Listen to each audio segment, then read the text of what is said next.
Guys ये question है, इसमें कंसोलिडेटेड पी एंड एल भी दी हुई है बीच में। ऐसा क्वेश्चन ज़्यादातर एक्सपेक्ट करना कि जिसमें दोनों एक्सट्रैक्ट दिए गए हैं। अब ये पी एंड एल दी हुई है और फिर उसके बाद एस एफ पी दी हुई है।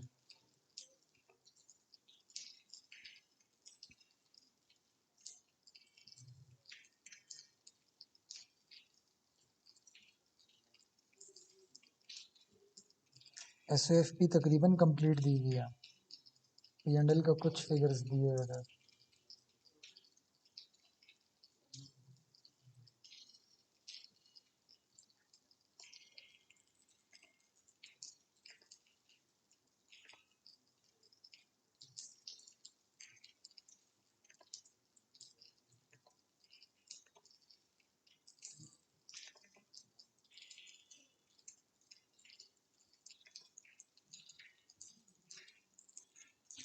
अच्छा, ये इसकी रिक्वायरमेंट लिखी हुई है पहले में, तो वो पी एंड एल का पूछ रहा है, ये कंसोलिडेटेड पी एंड एल का।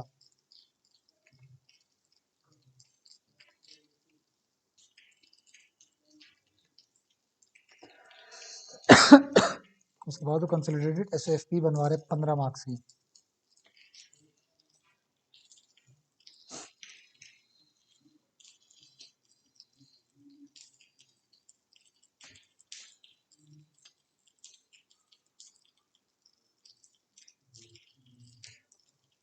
क्वेश्चन रीड कर लें जल्दी से।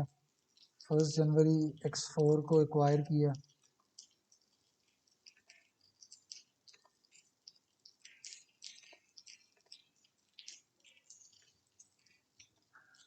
और आज सितंबर X4 है, 9 महीने पहले एक्वायर किया।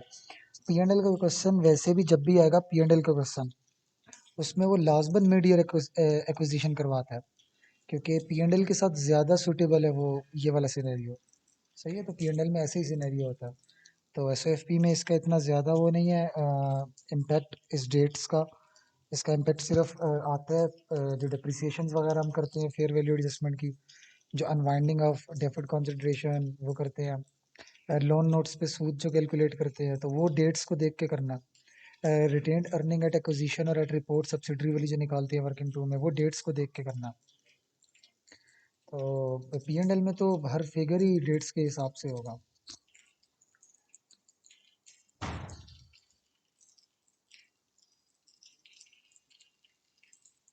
80% एक्वायर किया, equity share capital of subtract. The consideration was satisfied by share exchange. 2 shares in parent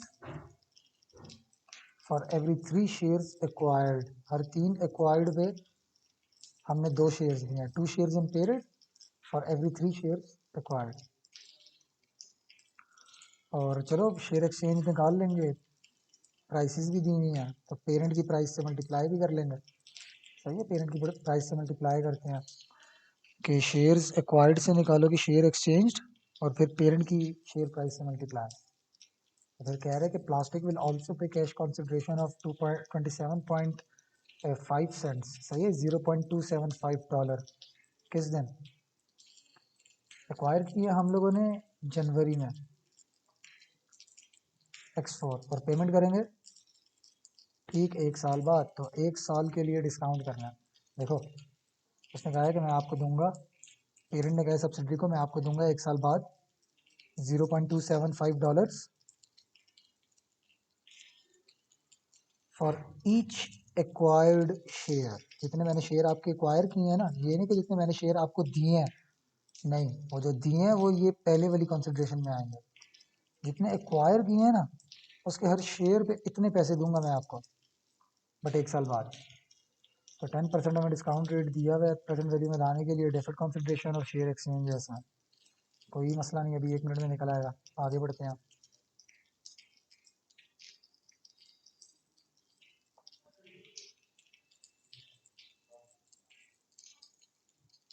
ये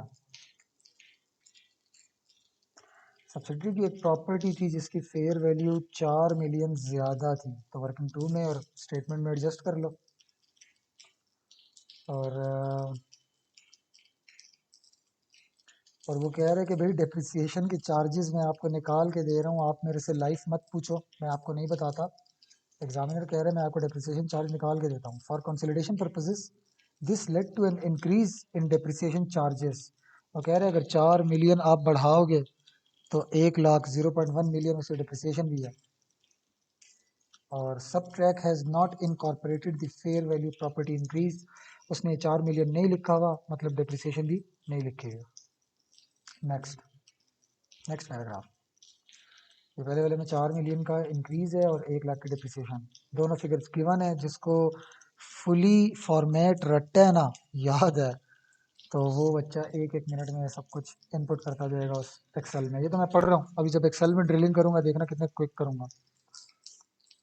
the policy of plastic group is to revalue all properties. अच्छा, और ईयर एंड पे पेरेंट की प्रॉपर्टी इंक्रीज हुई थी और वो उसने रिकॉर्ड किया हुआ है, मतलब आपसे वो कुछ फेवर नहीं मांग रहा। अब further increase of 6 lakh subsidiary की प्रॉपर्टी में, ये पढ़ो। वो कह रहे हैं पेरेंट की प्रॉपर्टी में इंक्रीज आया था, वो पेरेंट ने लिख लिया है, पर ये सब्सिडरी की प्रॉपर्टी में इंक्रीज आया है। ये पढ़ रहे हो सारा?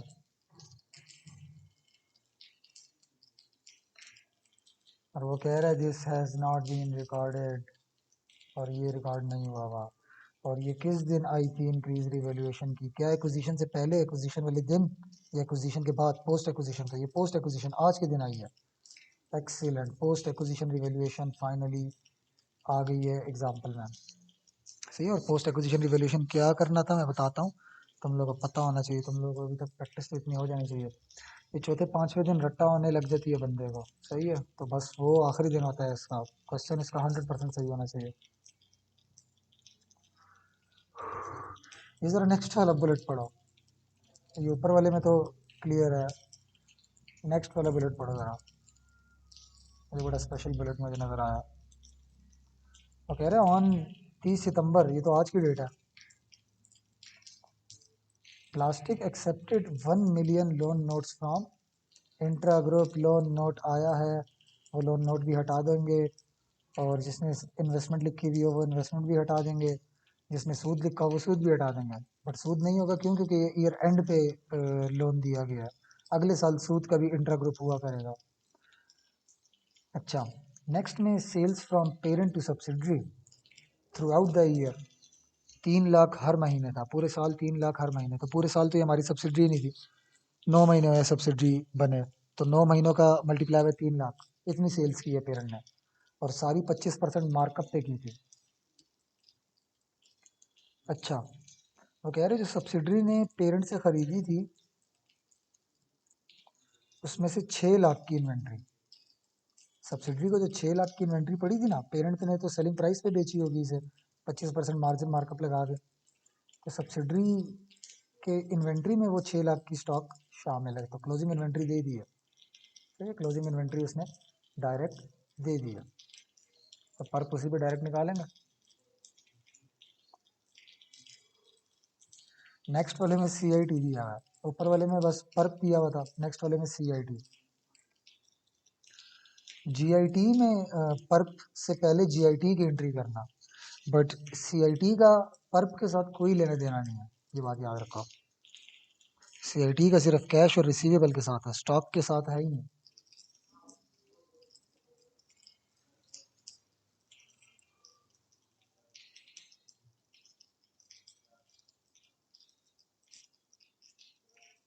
तो पेरेंट सब्सिडरी से मांग रहे 1.2, this differ to the equivalent trade payable, इसके बराबर, इसके मुकाबले में जो ट्रेड पेएबल था सब्ट्रैक्ट के रिकॉर्ड्स में, तो वो क्या कह रहा है?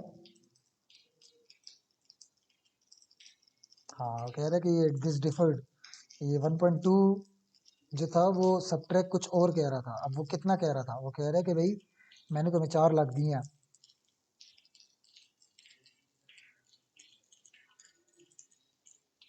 ड्यू टू, यहाँ से पेमेंट बाय सब्ट्रैक्ट 4 लाख आखिरी महीने में की थी, जो अभी तक प्लास्टिक के पास उसके बैंक अकाउंट में नहीं क्लियर हुई, आउटस्टैंडिंग इसके लिए तो लॉजमेंट है पेरेंट के लिए, और इस दूसरे के लिए अनप्रेजेंटेड, अनप्रेजेंटेड भी नहीं, अनक्लियर्ड चेक है कि उसने दिए अपने सप्लायर को, मतलब पेरेंट को पैसे दे दिए हैं बट वो अभी तक क्लियर नहीं हुआ। और अच्छा, दोनों दोनों एंटिटीज का ओवरड्राफ्ट है। अच्छा, कैश किसी के पास नहीं है। तो सीएलटी की जो एंट्री मारोगे तो हम कहते हैं ना कि कैश मिल गया, तो ये याद रखना कि उसके पास भी नेगेटिव कैश है जिसको कैश मिल रहा है, दोनों के पास नेगेटिव है।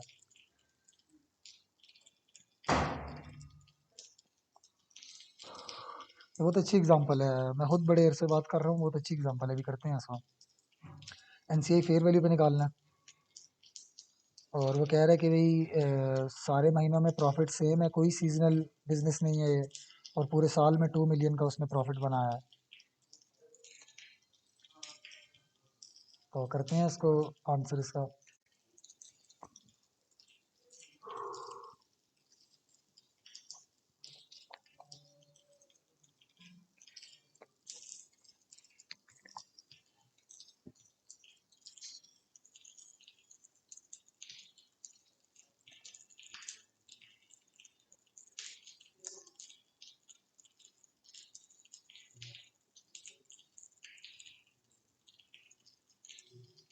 इसका पार्ट बी करेंगे, एस एफ पी वाला।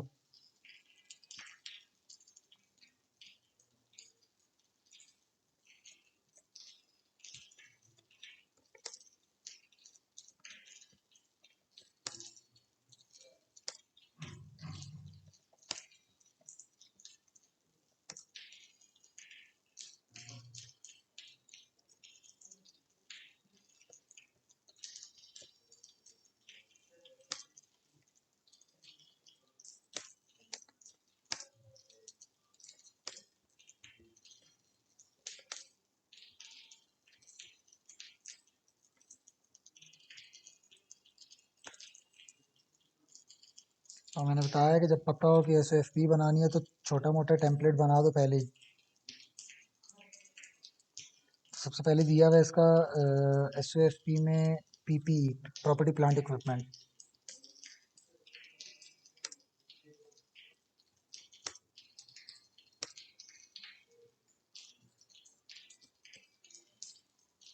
नेक्स्ट दिया हुआ है investments, 10% loan from subtract.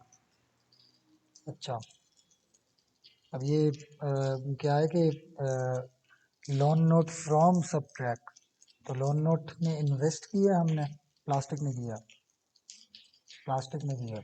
Note number 2 देखते हैं ज़रा, लोन नोट की बात तो थी। Plastic accepted of 1 million 10% note from subtract. तो प्लास्टिक ने पैसे दिए हैं, सब्ट्रैक्ट ने उसको लोन नोट दिया।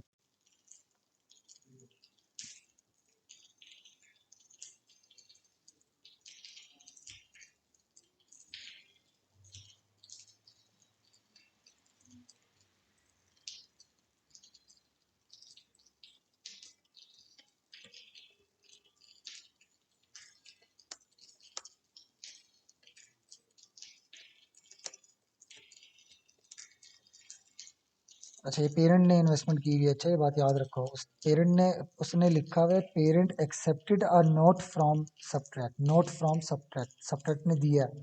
तो जो इशू कर रहा होता है लोन नोट, वो पैसे ले रहा होता है, तो पेरेंट ने पैसे दिए हैं। अच्छा, फिर यहाँ पे इन्वेस्टमेंट इन सब्सिडरी उसने रिकॉर्ड नहीं किया हुआ था, क्वेश्चन में लिखा हुआ था, तो वो रिकॉर्ड करेंगे और बाद में रिमूव कर देंगे, नील लिख देना बाद में।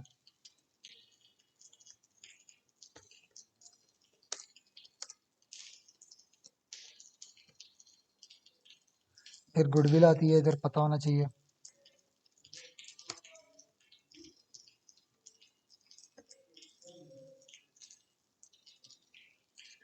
अच्छा, then there is current assets,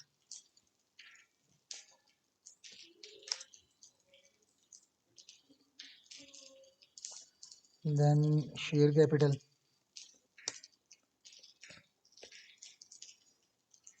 revaluation, retained earning की जगह पता होना चाहिए ग्रुप रिटेन्ड अर्निंग आती है।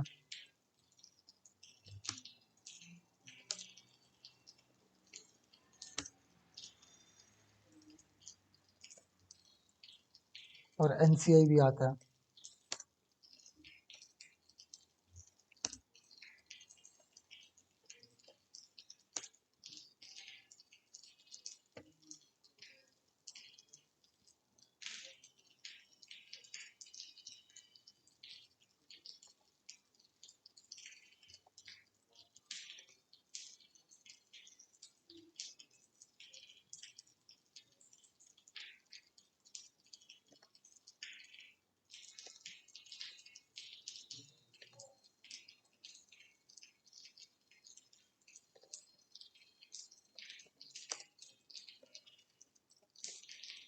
शेयर प्रीमियम इसलिए लिखा है क्योंकि मुझे अभी याद आया कि पेरेंट ने शेयर एक्सचेंज किया है ना, जब पेरेंट ने शेयर एक्सचेंज किया तो पेरेंट का पहले तो प्रीमियम नहीं था, बट ऊपर जो प्राइस दी हुई थी ना उसके मुताबिक शेयर प्रीमियम भी बनता है पेरेंट का अब, तो हमें एंट्री करनी पड़ेगी, तो इसलिए मैंने अभी लिख दिया। प्रैक्टिस इतनी करो कि गलती कम से कम हो, तो प्रैक्टिस ही है सिर्फ। 10% लोन नोट्स,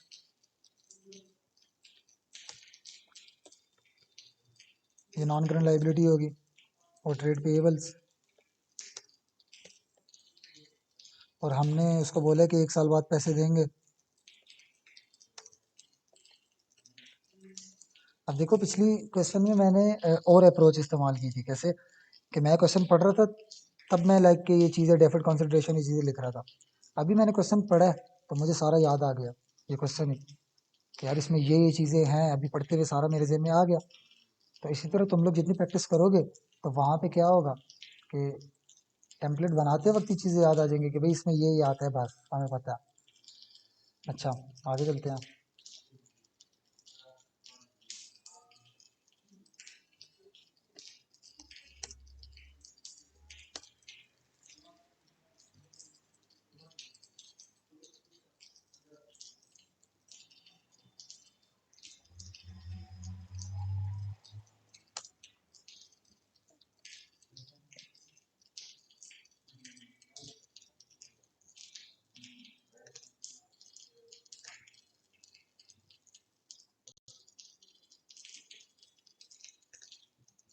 तो 1 जनवरी को एक्वायर किया।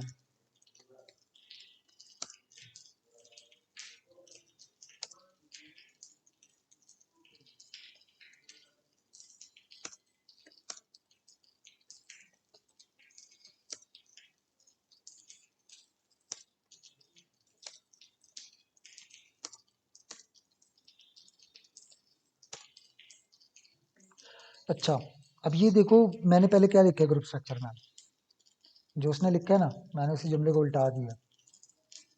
अब ऐसे भी उल्टाना मत कि उसकी वोकेबलरी आप लोग बिल्कुल तोड़ दो, बट वैसे ही कॉमन सेंस थोड़ा सा। उसने लिखा है, ये देखो यहाँ से मैंने यहाँ से लिखा है और आखिर में डेट लिख दिया, डेट आखिर में कर दिया मैंने बस।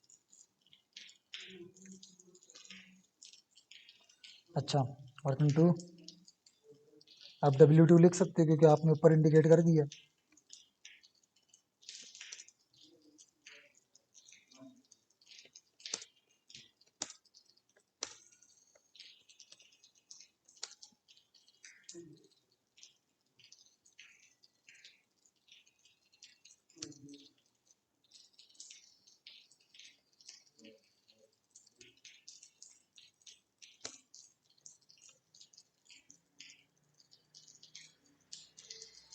क्या क्या गिवन है सब्सिडरी का? सब्सिडरी का प्रीमियम तो होगा नहीं, बाकी मुझे शेयर कैपिटल याद है, रीवैल्यूएशन याद है, और रिटेन अर्निंग याद है। आप लोगों के लिए आसान होगा क्योंकि वहाँ पे वो एग्ज़ाम वाला जो होता है वो सॉफ्टवेयर ही ऐसे है कि ये दोनों साथ साथ होंगे, मैंने तो 2 डिफरेंट सॉफ्टवेयर्स खोले हुए हैं। खैर नेक्स्ट क्वेश्चन मैं प्रैक्टिस प्लेटफॉर्म पे भेजूंगा, जो ACCA की वेबसाइट है उसका, तो उस पर वो सॉफ्टवेयर है। अच्छा, अब सब्सिडरी की वैल्यूज़ कितनी कितनी है?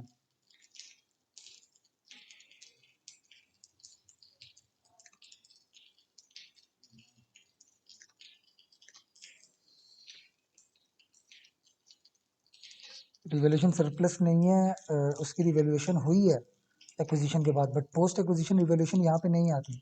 वो किधर आती है मैं बताता हूँ। तुम लोगों को याद होना चाहिए रूल पोस्ट एक्विजिशन रिवोल्यूशन का, और वो किधर आता है तो मैं बताता हूँ। यहाँ पे नील है तो शेयर कैपिटल जो है वो वही वाला आ जाएगा, कॉपी पेस्ट, रिवोल्यूशन नील। और रिटेन अर्निंग कितनी है? 3500। अच्छा, अब कितने महीनों पीछे आना है हमने? 9 मंथ्स। 9 मंथ्स पहले हमने एक्विजिशन की है, तो पूरे साल का तो 2000 प्रॉफिट है। लास्ट इसकी बुलेट में लिखा हुआ था कि income and expenses only in the year ये, और प्रॉफिट कितना है इसका इस साल? 2 मिलियन। पूरे साल का 2000 है। तो किस तरह निकालेंगे? हमने क्लोजिंग में से 9 महीने का प्रॉफिट माइनस करना है। अब ये क्लोजिंग मैंने ले ली, माइनस 9 महीने का प्रॉफिट। अब पूरे साल का तो 2000 है, तो इसको 9 महीने में कन्वर्ट कर लो। 9/12 ब्रैकेट्स सही तरह से लगाओगे, नहीं तो ये फार्मूला नहीं पिक करेगा। तो मैंने क्या किया कि मैंने 9/12 पहले किया, फिर मल्टीप्लाई बाय 2000, सही है, ताकि 4 में से 3 क्वार्टर आए किसके? 2000 का। तो कितने आगे? 3 क्वार्टर प्रॉफिट के, वो माइनस कर दो क्लोजिंग में से, तो तुम क्लोजिंग से 9 महीने पीछे आ जाओगे। सही हो गया? तो ज़रा कॉमन सेंस अपनी इस्तेमाल करो। पूरे साल का 2000 था ना, तो 3 क्वार्टर्स का कितना हो गया? 1500। 35 में से 1500 माइनस करो तो ये आता। सही हो गया? अच्छा,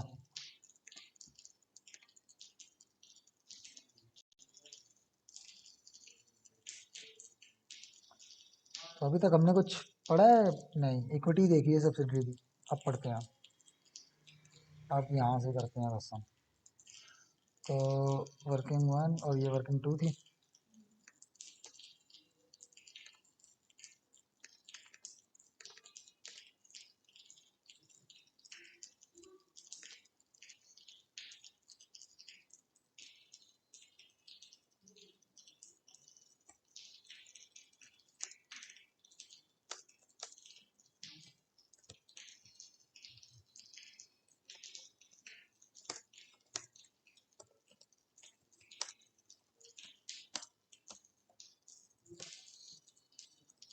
एक था शेयर एक्सचेंज, एक था डेफर्ड कंसिडरेशन।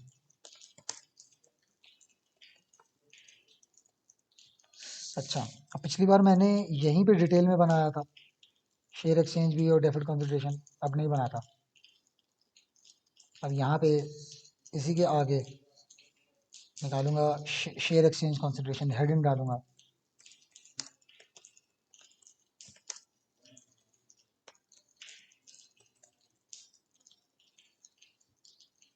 अच्छा,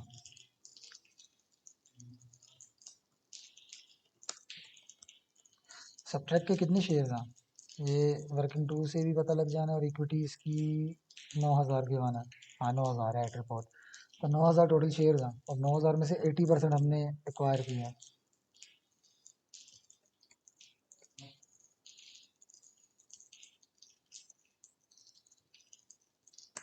इतने हमने। अच्छा, ये भी यहाँ पे तुम 9000 ही लिखो। यहाँ पे तुम क्या करो,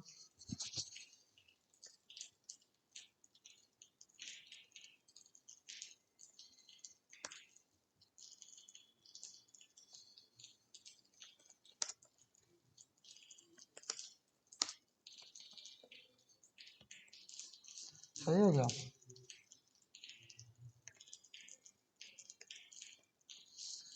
अच्छा, अब पेरेंट ने इतने शेयर्स एक्वायर किए हैं, तो हमने एक्सचेंज कितने किए हैं? पेरेंट ने दिए कितने हैं इतने एक्वायर करने के लिए? 7200 शेयर्स एक्वायर करने के लिए हमने कितने दिए हैं? 2 इन पेरेंट फॉर एवरी 3 एक्वायर्ड। सही है, 2 shares in plastic for every 3 shares acquired in subtract. तो शेयर्स एक्सचेंज्ड या गिवन अप, एक्सचेंज ही लिखो तो ज़्यादा अच्छी बात है। तो हर 3 पे 2 दिए हैं, इतने हमने दिए हैं। शेयर एक्सचेंज आ गया, पेरेंट कंपनी की शेयर प्राइस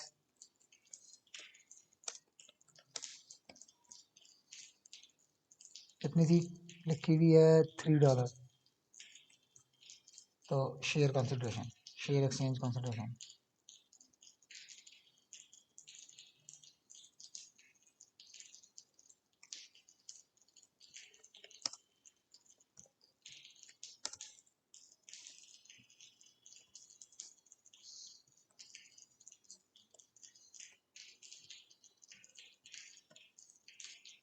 इतने शेयर्स दिए और 3 उनकी प्राइस थी।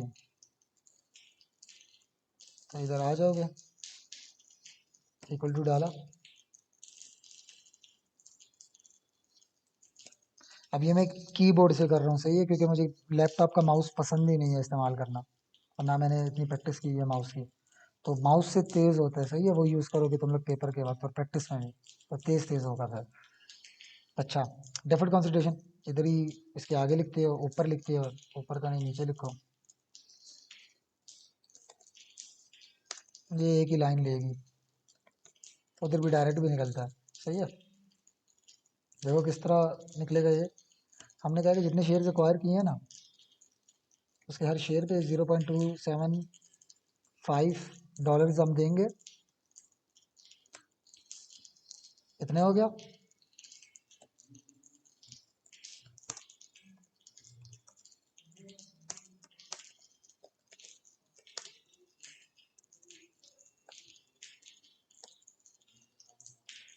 इक्वल टू डिस्काउंट रेट है 10, एक साल पीछे लेके आना है इसको, सही है। 1799.82, 1799 मीन्स 1800, मैं इधर 1800 ही लिख रहा हूँ। अच्छा, तो कंसिडरेशन आ गई।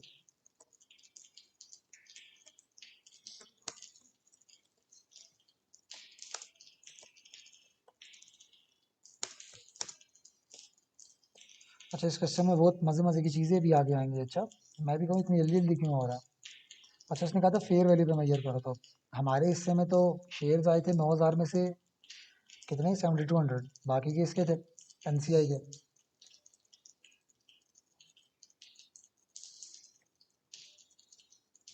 इनटू कितनी परसेंटेज थी, 20%, तो 20%। अब इतने शेयर्स इसने एक्वायर किए, 1800 आंसर आ जाएगा, 9,000 का 20%, 1800। तो सब्सिडरी के शेयर की प्राइस क्या थी, 2.5, सही है। तो ये एनसीआई इधर आ गया।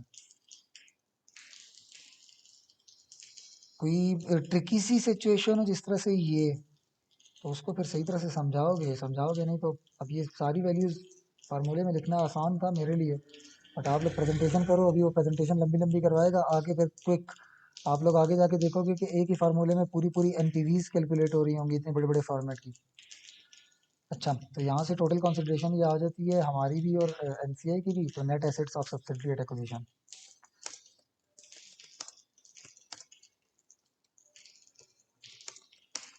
तो वो तो बुलेट्स पढ़ेंगे तो आएगा, नहीं तो नहीं आएगा। तो यहाँ से क्या आ जाएगा, गुडविल एट एक्विजिशन, बट इसमें इम्पेयरमेंट का तो जिक्र ही नहीं है, तो डायरेक्ट गुडविल एट रिपोर्ट आता है, बस डायरेक्ट लिखोगे। अच्छा, ऐसे क्वेश्चन है। तो ये निकालना है, वर्किंग टू करनी है हमने अभी। तो गुडविल ऑलमोस्ट कंप्लीट है।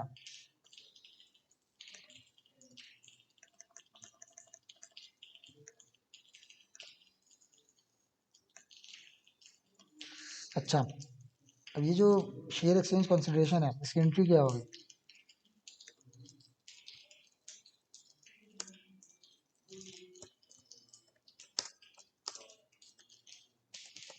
नॉन करंट एसेट्स में पेरेंट लिखेगा क्या, इन्वेस्टमेंट।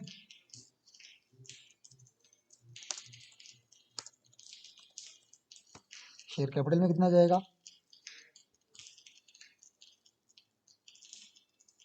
इसमें तो ये गया ना।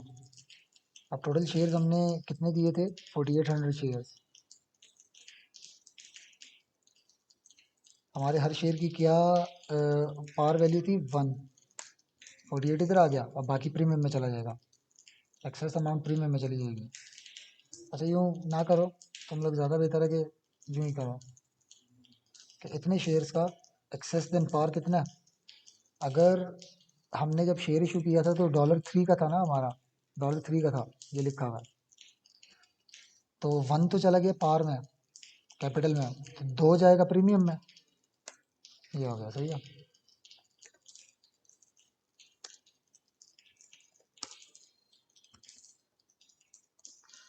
तो शेयर कैपिटल में जाएगा 48 और शेयर प्रीमियम में जाएगा 96। हमें पता है कि कंसोलिडेशन में सिर्फ पेरेंट का शेयर कैपिटल आता है, तो पेरेंट का शेयर कैपिटल कितना है? 10,000 जमा 4800 अभी आया, ये जो अभी शेयर कैपिटल में आया है, सही है। सब्सिडरी को जो हमने शेयर्स इशू किए हैं, जो हमने रिकॉर्ड नहीं किया हुआ था। और प्रीमियम में कितना आया था? 9600। प्रीमियम वैसे पेरेंट का 0 है, तो जब ये इशू किए तो 9600 आ गया। यही वैल्यूज थी ना, यही यहाँ, सही है। जो डेफर्ड कंसिडरेशन की क्या एंट्री होगी?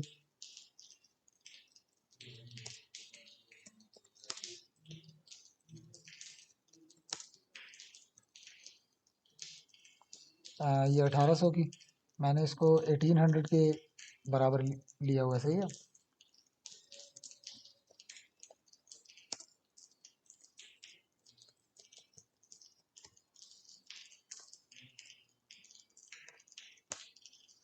अच्छा, याद रखना गाइस कि ये वाली जो वैल्यू है,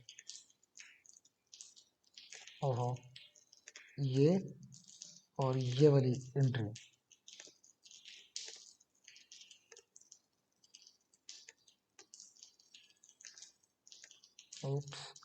अच्छा छोड़ो इसे। ये जो डेबिट वाली एंट्री है ना, डेबिट वाली, ये जाती है किधर? नॉन करेंट एसेट्स में, और ये जाती है किधर? गुडविल की कैलकुलेशन में, सही है। गुडविल की कैलकुलेशन में ये देखो, इधर है, ये और ये। तो ये डेबिट वाली एंट्री तो गुडविल की कैलकुलेशन में चली जाती है, और उधर चली जाती है, क्या नाम है, एस एफ पी में, नॉन करंट एसेट्स में। तो नॉन करंट एसेट्स में से हम हटा देते हैं और क्या लिख देते हैं? गुडविल लिख देते हैं, सही है। बट ये वाली जो एंट्रीज हैं, ये शेयर कैपिटल शेयर प्रीमियम में जाती है, ये लाइबिलिटीज में जाती है। इसको तो हम लोग हटा देते हैं ना, डेबिट इन्वेस्टमेंट को हम हटा देते हैं, उसकी जगह गुडविल ले आते हैं, बट इनको नहीं हटाते। जो क्रेडिट वाली एंट्रियाँ हैं ना, इनको नहीं हटाते, इनको एज इट इज ट्रीट करते हैं कि ये नॉर्मल ट्रांजेक्शन है। तो डेबिट कंसिडरेशन को अनवाइंडिंग भी करनी है, यहीं पे करते हो, नहीं तो पेरेंट जिम्मेदार होता है, वर्किंग 5 में करो, ज़्यादा बेहतर है। नहीं तो यहीं पे कर देता हूँ, ये अगर कैलकुलेट की भी ना, बस इधर ही कर दो।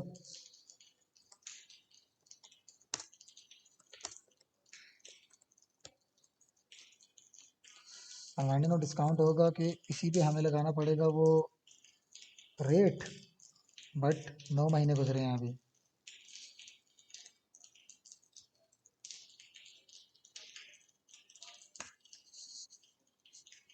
135 के करीब करीब आता है, 135, सही है। तो यहाँ पे लिख दो,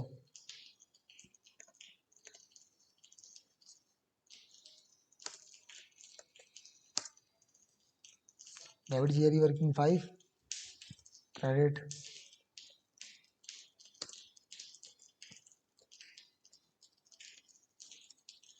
सही है इस 135 का। तो हमने शेयर कैपिटल शेयर प्रीमियम में वो एंट्री तो ऐड कर दी है, डेफर्ड कंसिडरेशन में भी कर देते हैं।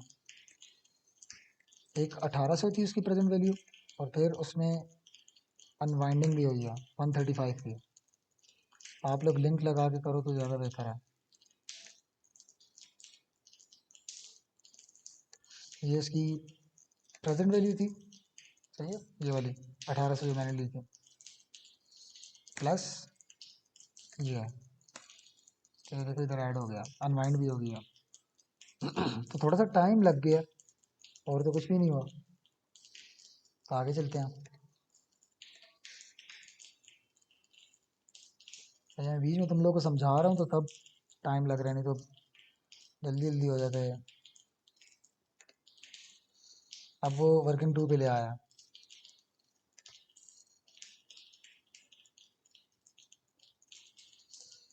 अच्छा, क्या कह रहा है कि इसकी एक प्रॉपर्टी थी वो 4 मिलियन से ज़्यादा थी।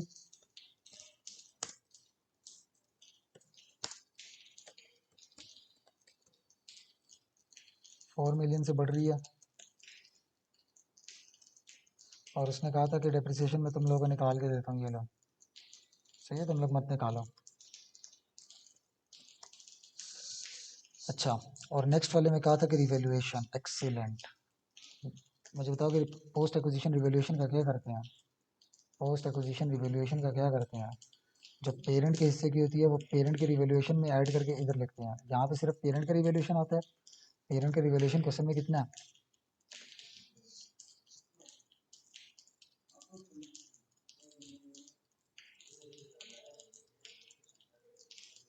2000। तो इसमें क्या लिखोगे? जो सब्सिडरी का पोस्ट एक्विजिशन है उसमें पेरेंट का हिस्सा। तो सब्सिडरी का पोस्ट एक्विजिशन में 6 लाख की रिवैल्यूएशन हुई है, तो उसमें पेरेंट का हिस्सा है 80%। सब्सिडरी की पोस्ट एक्विजिशन रिवैल्यूएशन में पेरेंट का हिस्सा पेरेंट की रिवैल्यूएशन के साथ ऐड करके कंसोलिडेटेड रिवैल्यूएशन में लिखोगे। और बाकी का 20% एनसीआई को दोगे।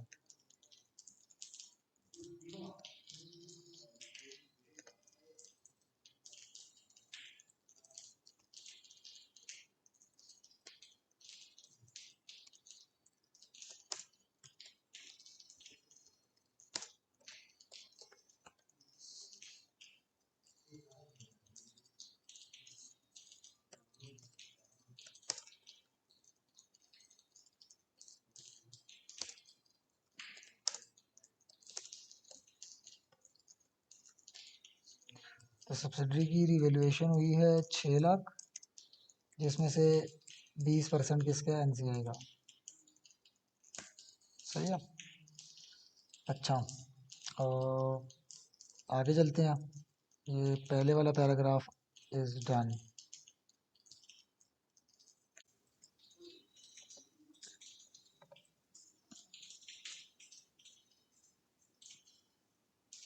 अच्छा, पैराग्राफ नंबर 2 को देखो।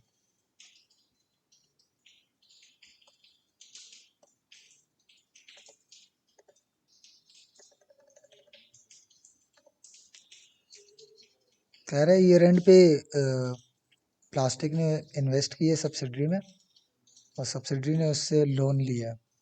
ये तो इंट्रा ग्रुप एसेट और लाइबिलिटी प्रेजेंट हो रही होगी। कितने लोन नोट्स इनके?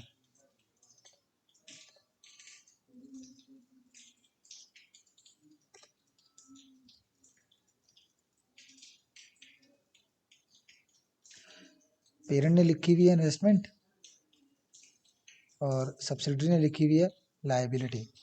Cancel out.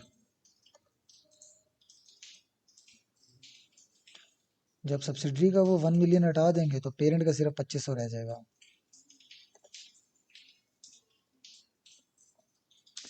2500 पेरेंट का प्लस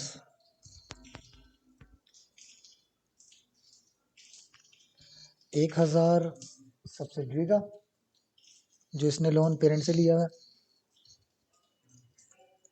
और माइनस इंट्रा ग्रुप लोन जो 1000 है।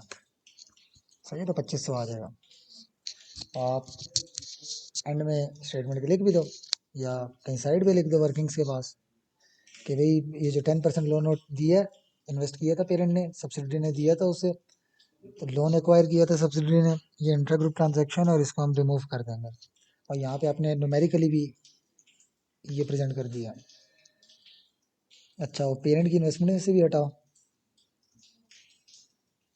तो पेरेंट की इन्वेस्टमेंट कितनी है स्टेटमेंट में? टोटली 1000 लिखी हुई है जो इसने सब्सिडरी में की हुई है।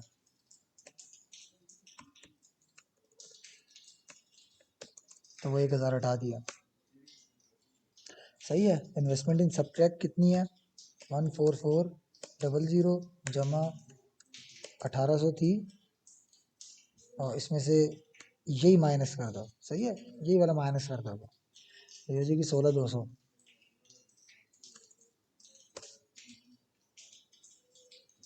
अच्छा, और गुडविल वर्किंग 3 से आएगी और करंट एसेट्स भी ऐसे ही लिख लेते हैं, बल्कि नहीं लिखते, आगे पढ़ते हैं।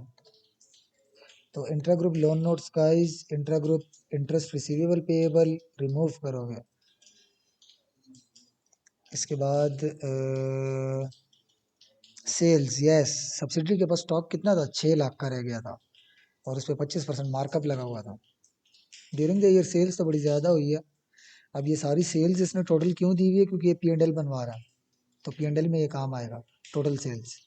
बट हमें यहाँ पे सिर्फ पर्क चाहिए, हमें यहाँ पे सेल्स का फिगर ही नहीं है कहीं पे। अच्छा, तो ये सेल्स प्लास्टिक ने की थी पेरेंट ने, तो पर्क निकाल लेते हैं और GRE में जाएगा पर्क। यहाँ पे बनाएंगे हम लोग GRE।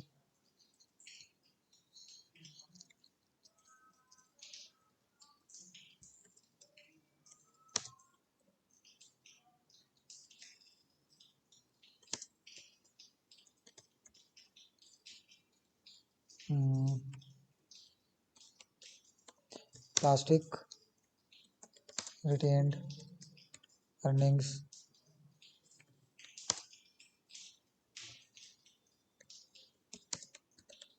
Share from subtract, impairment वगैरह है नहीं, अनवाइंडिंग ऑफ डिस्काउंट था।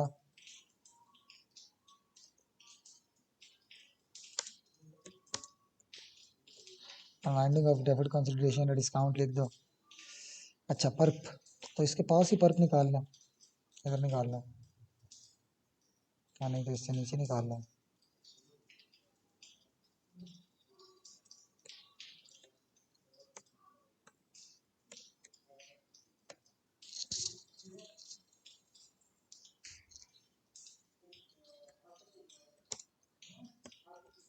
क्लोजिंग स्टॉक है गाइस 6 लाख का।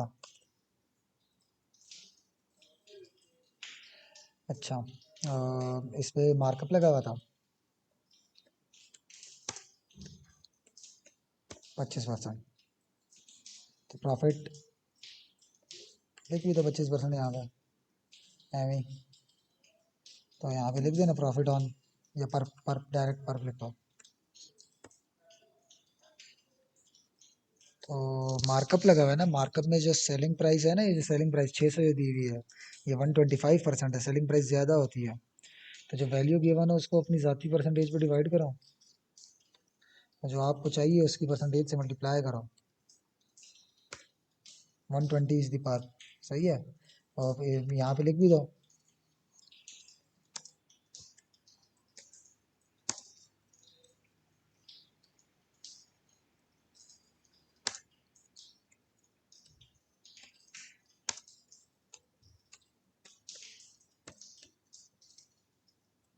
तो पर्क है हमारा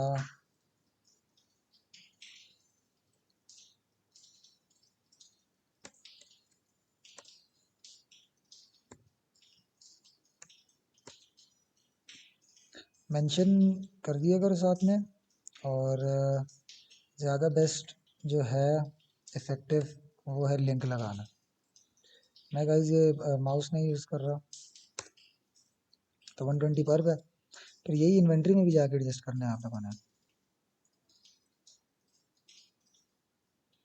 अच्छा, इन्वेंट्री में कॉन्ट्रा की भी एंट्री है। अच्छा, 600 पर पे मैं भी कर देता हूँ, बाद में जस्ट वो एडजस्ट कर लेंगे CIT।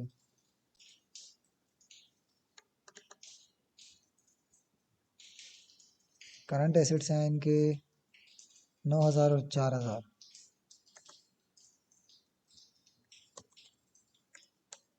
तो सब्सिडी के इस 4,000 में से हमने पर हटाना है, सही है 120। अच्छा, आगे चलते हैं, अभी बस डेटा ख़त्म हो गया, आई थिंक एक पैराग्राफ है। हाँ, पेरेंट कह रहे हैं कि भाई मुझे 1.2 मिलियन दो, वो कह रहे हैं कि भाई मैंने तुम्हें 4 लाख दिए हैं और तुम्हें मिले नहीं हैं अभी तक। तो पहले तो CIT की एंट्री करोगे ना। तो CIT में हम क्या एज्यूम करते हैं कि उसको पैसे मिल गए हैं, उसके वसूली हटा दो, तो पैसे भी इसी में ही है, इसी फिगर में है, और वसूली भी इधर ही है। तो इसको समझो कि वो पैसे मिल गए हैं और इसकी वसूली हटा दो। ये तो मैंने आपको बताया था कि बेशक आखिर में लिख देना। मैंने बताया था कि intra group loan not issue bye subtract to plastic is cancel out cancel out as intra group पूरा लिख लो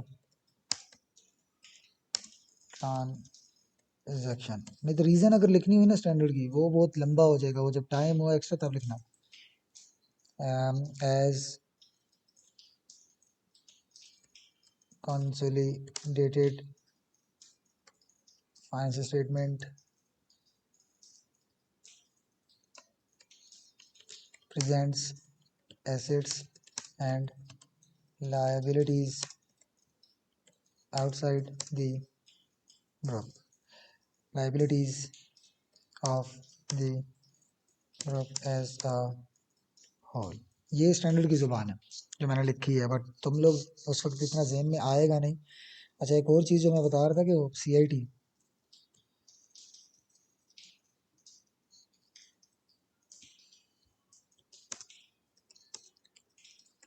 transit balance is recorded by assumption that it has been received and recorded।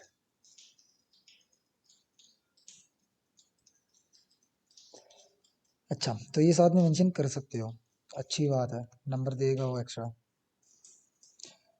इधर आते हैं, ये भी हो गया, CIT भी NCI निकाल चुके हैं और प्रॉफिट का हमने इस टाइम पे कुछ नहीं करना, तो बस वाइंड अप। सबसे पहले वर्किंग 2 को वाइंड अप, ताकि बाकियों का आंसर निकला है।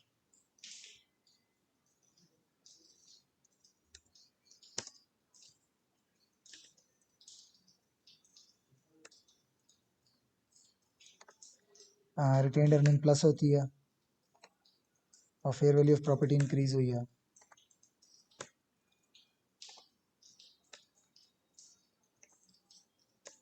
Retained earning plus fair value of property increase, तो plus minus depreciation. Post acquisition निकाल लो,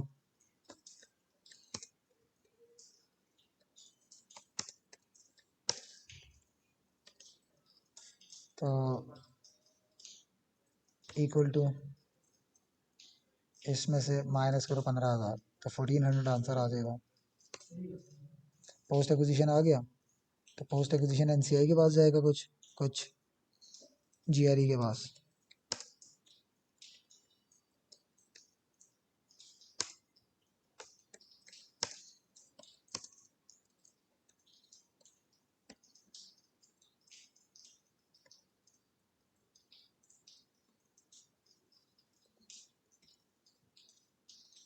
ट्वेंटी परसेंट और बाकी का 80% इधर।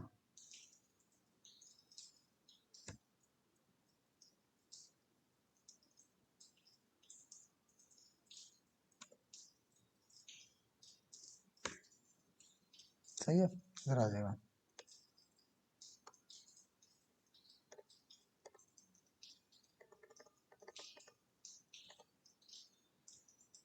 अच्छा, तो वर्किंग 2 हो गई, वर्किंग 2 का एक आंसर इधर जाएगा।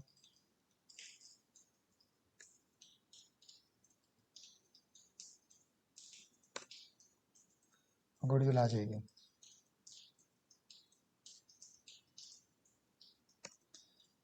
पेरेंट की शेयर कंसिडरेशन, पेरेंट की डेफिट कंसिडरेशन और NCI की इन्वेस्टमेंट, आगे टोटल सब्सिडरी की इन्वेस्टमेंट माइनस उसके नेट एसेट्स, तो गुडविल एट्रीब्यूट।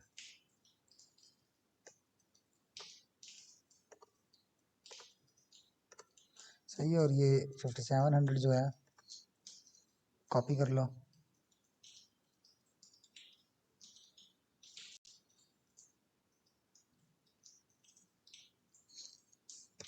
पेस्ट कर लो। नहीं आया,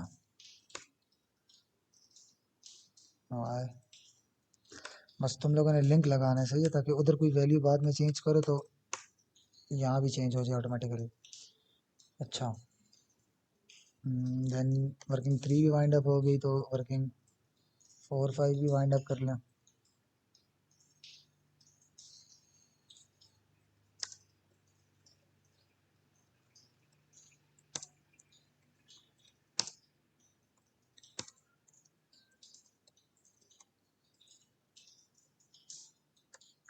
तो ये हमने इधर निकाला था सब्सिडरी की शेयर प्राइस से मल्टीप्लाई करके।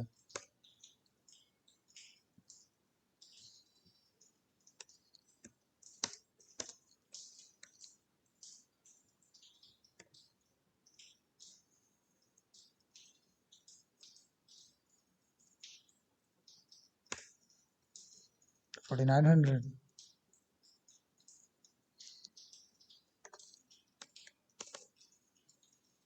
और जीआरई को भी वाइंड अप कर लें।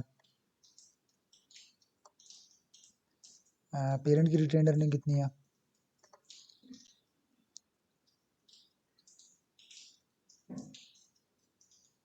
6300।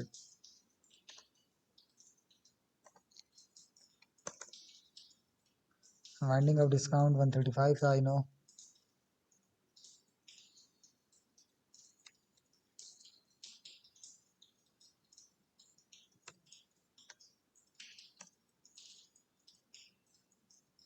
अनवाइंडिंग माइनस करो, पर भी माइनस करो। 7165।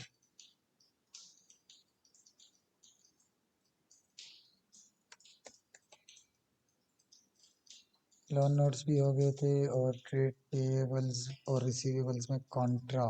Yes, yes. सीएटी जब हमने किया था 4 लाख वाला, सीएटी करने के बाद अब पेरेंट 1.2 मिलियन मांग रहा था ना, हमने उसके रिसीवेबल में से 1.2 मिलियन में से 0.4 सीआईटी हटा दिया। तो पेरेंट का और सब्सिडरी का अब तो कॉन्ट्रा हो सकता है ना, क्योंकि अब जितना सब्सिडरी कह रहा था, पेरेंट भी कहेगा कि हाँ भाई उतना ही है, क्योंकि हमने उसको मना लिया कि भाई समझो कि तुम्हें पैसे मिल गए हैं।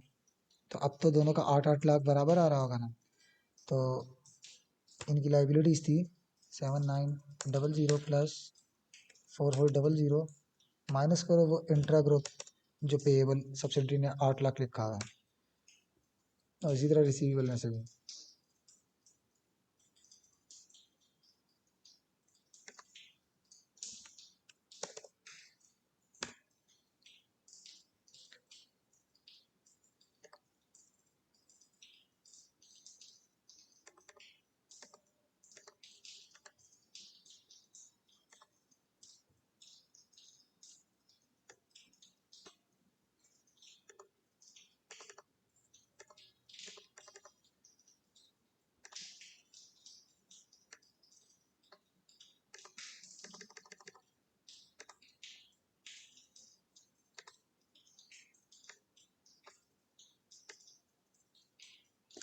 तो डिफरेंट डिफरेंट अप्रोचेज और प्रेजेंटेशंस होती हैं, और मेरी तो माशाल्लाह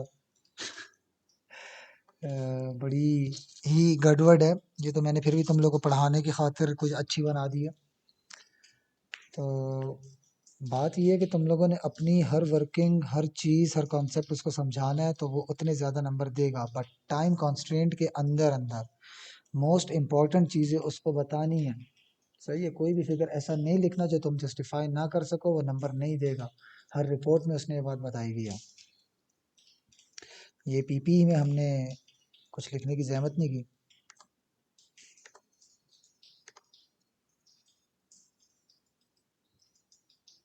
तो 18,700 और 13,900।